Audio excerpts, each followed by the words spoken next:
suis une maman de deux jeunes enfants, Édouard et Charlotte, qui ont 2 ans et demi. Et en ce moment, j'ai un petit peu des difficultés pour qu'ils arrivent à manger des fruits et des légumes.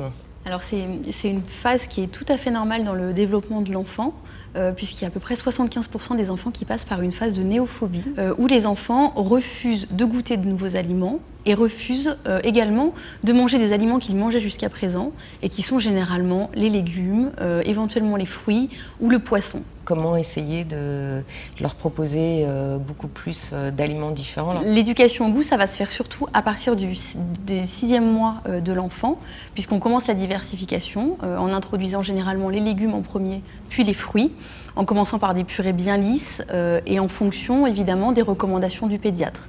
Donc l'idéal, c'est de commencer à introduire un légume à la fois, ne pas faire de mélange de légumes, pour donner à l'enfant vraiment le goût du légume, donc un légume vraiment naturel, sans sel, sans matière grasse, en purée bien lisse, et puis d'introduire chaque jour un nouvel aliment, et ensuite chaque jour un nouveau fruit pour vraiment éduquer son palais aux différentes saveurs de légumes et de fruits.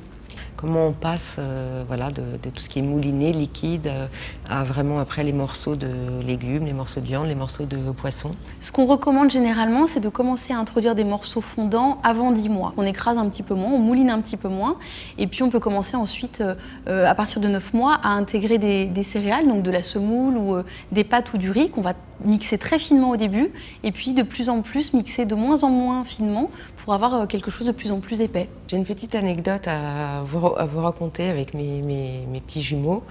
Quand ils avaient 8-9 mois, ils voulaient déjà commencer à manger avec les mains, vous leur réclamer des cuillères, ils en mettaient partout. Alors, quel est l'âge moyen pour être un peu autonome et commencer à manger seul?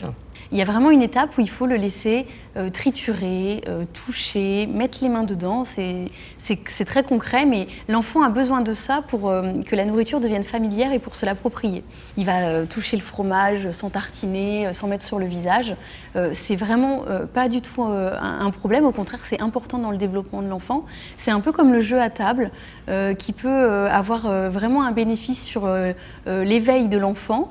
Mais en tout cas, il faut accepter que l'enfant apprend beaucoup par le jeu et que le jeu, c'est aussi à table.